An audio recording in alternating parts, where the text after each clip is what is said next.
Hi, I'm Dr. Boyce Watkins from yourblackworld.com, and this week we have been talking about the interesting abuse case with the world famous mega pastor Creflo Dollar. And many of you have heard what my opinion is on the issue, but there is another person who contributes with YBW who has an opinion that I think is certainly worth hearing, and I'd certainly like to hear what she has to say. Her name is Nomalanga Mhauli-Moses, and she is not just a contributor with YBW, but she also runs a website called successfulblackwoman.com, and she also just happens to be the reigning Mrs. Botswana. So, Nomalanga, how are you today? I'm doing great, boys. How are you? I'm doing very well, very well, and I want to apologize in advance to people if the sometimes the video is a little bit behind the audio, but we're working on a budget here at YBW, but we get the information to you no matter what it takes. So Nomalanga, you had some opinions on this issue with Creflo Dollar. I mean, you are a wife and a mother, and you're raising children yourself, and you're also a woman of faith. So, what was your take on what happened with Creflo? The accusation that he, kicked and punched his daughter in response to her wanting to go to a party and all that stuff. What did you think when you first heard about what happened? Well, boys, a couple of things. The first thing is I actually commend Creflo Dollar in that he was present when his daughter was trying to go to a party and he was trying to persuade her not to go. It shows me that he's actively parenting his children. Now, what obviously happened between the two of them, we cannot know. But what the news that I've been reading about it suggests to me that he does not tolerate disobedience from his children, and he took Mm. drastic measures, and it would seem that the measures were too drastic. But that's what that suggests to me. So those are the good things. The not so good things that was suggested to me by what I'm hearing about the situation is that Creflo Dollar obviously has not built a relationship with his children in such that they obey what he says. And that's also an indicator, unfortunately, of the times that we live in. I think you and I are not that far in age. We're from the time when your mom said something, that's all there was to it. You just did it. Hmm. But those are not the times that we're living in. We have to explain ourselves to our children, and unfortunately, that's the situation that he ended up in. That being said, I feel like it's been blown out of context. I don't think, and again, this is just my opinion. I don't believe that the man actively abuses his children. I think the situation escalated, and that's what happened. Mm. And what makes it worse is that there was another older daughter who I believe is about 18 or 19 who was supporting the younger daughter and saying, yes, he did do it. But again, part of it is a sign of the times. We have to do something different with our parenting. We can't parent the way that we used to, certainly. I feel like he's been given a bad rap for trying to be a good parent, although he maybe not be the best parent. Hmm.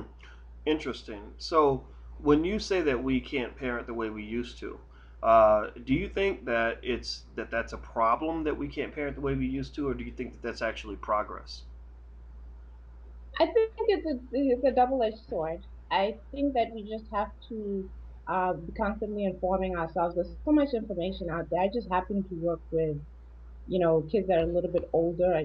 Maybe not even call them kids. The range of students that I work with in my capacity as an instructor, as a counselor, and a mentor, coach, all that with college students, they're between 18 and 25 years old. And we have to understand that they're not the same as what we were. They're growing up in the age of technology. Information is readily accessible to them. A lot of studies that have shown that as human beings evolve, they become smarter and smarter. There's so many things that suggest that we certainly have to do things differently. But at the same time, there are some tried and true things. I'd love to live in a world where what I say as a parent is all that there is to it. But Hmm. those are not the times that we're living in, and we do have to start to use different methods. My children are small, and I keep myself updated on information about how to parent. I use Hmm. what I know from my own parents, but I still also am open to information about the time that we're living in and the methods that are most effective. But I'm in academia, so maybe I just have a different approach. Take it to Well, the books. Well, and I agree. I think it's interesting you say that. I mean, your background, as an academician, I think might lead you to approach the issue in a way that might be different from someone who is deeply tied to, say, the church. You know, a pastor might raise their child differently from a professor, who might raise their child differently from a social worker or a construction worker or a military person, etc. And I think that it's interesting, you know, when you talk about this modification in parenting style. I am one that thinks that we don't we don't value discipline as much as we should when it comes to raising kids. I think the evidence is all around us. I mean, you've got kids who don't do well educationally. They are obese. They, you know, not all of them, but many of them are. Far too many of them are. You know, and many of these kids don't have any respect, you know, for their elders or for their parents. And I always said, you know, I'm not going to let a child call the shots in my house. That ain't going to happen. You know, Right. and I think that when you've got these situations where you are sitting there trying to have a debate with a 10-year-old, you know, no, there's a point where the debate's going to end with the words, because I said so. And that's because you are the commander of the ship, as the parent, as the mother, as the father. You know, you're the unit that guides this child's life, because the child doesn't know any better when it comes to certain issues. Now, I will say though that there obviously has to be some evolution in our parenting. I think that when you use corporal punishment, and especially in an irresponsible way, I think that's a problem. When you haven't thought of more creative ways to persuade your children to behave.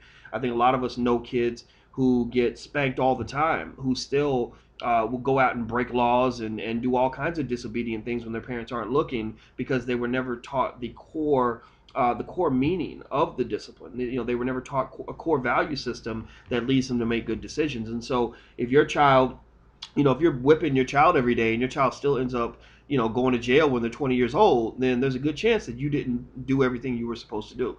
So, I'm with you on that. I think Creflo, I agree with you that I think he's gotten a bad rap for trying to be a good parent, but just because he was trying to be a good parent doesn't mean that he was a good parent, right? Right. So I think that's where we're on the same page. So I'll let you get the last word in here, Nomalanga. So as a mom, and you know, as the wise person that you are, is there anything that we can learn from this, or what are your final thoughts on this? I always go back to the same thing that I feel like we're all responsible for. I think if you're in any capacity where young people are exposed to you as a person, you have to model good behavior. And most of the time, when good behavior is modeled to young children and young adults, they in turn also exhibit good behavior. Mm, I'm really speculating and wondering, was he typically not involved in his daughter's life and then showed up one day and told her what she was and was not going to do? mm, And that's why she responded that way. If we're going to go the scripture route, it does say in the scriptures that a parent who spares the rod, meaning who doesn't beat their kids, who hates their child. mm, He probably parents from that perspective, and I believe he was trying to do the right thing. That mm, being said, again, if you want to go scripture, it does say that the devil is the accuser of the brethren. You don't know what happened, so you can't mm. accuse him without knowing. Right. But that being said, if I had to say one final thing about it, I would commend him for being an active parent. He may not be doing it, the best way from what we can see, but there's children who are worse off who have no parenting whatsoever because their parents are too busy doing something else. Mm. So that's just my opinion.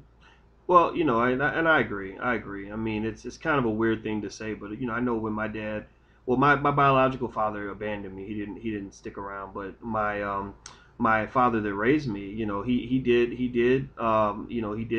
spank me when I needed it, and sometimes I think he spanked me when I didn't need it. You know, I think that he like a lot of parents, you know, he didn't do everything perfectly, but I can say that in hindsight that I have a lot of respect for this man, and I appreciate the fact that he was at least there to spank me. I'd much rather have had that than to have him not be there at all. So I think we're on the same page with that. Well, thank you very much, Nomalanga. I truly appreciate your time. Thank you, Boyce. Always a pleasure. Absolutely, the pleasure's all mine. And everybody, that's Nomalanga Mhauli-Moses. She is one of our contributing editors at Your Black World, and she also runs a website called SuccessfulBlackWoman.com. And I always brag about the fact that she is the reigning Mrs. Botswana. That's MRS. So so don't get any ideas.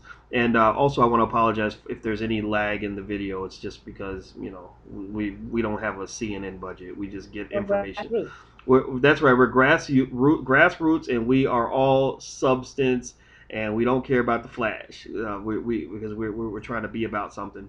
So anyway, thank you all for checking us out at yourblackworld.com. Please check out my show with Ed Gordon if you happen to live in DC or Detroit. We're on Mix 92.3 in Detroit and WHUR in DC, and we're on the weekends, and we're actually thinking that we might be expanding to some other cities pretty soon. So please support us. I appreciate all the support you've given us thus far. So until we meet again, please stay strong, be blessed, and be educated. We are gone. Peace.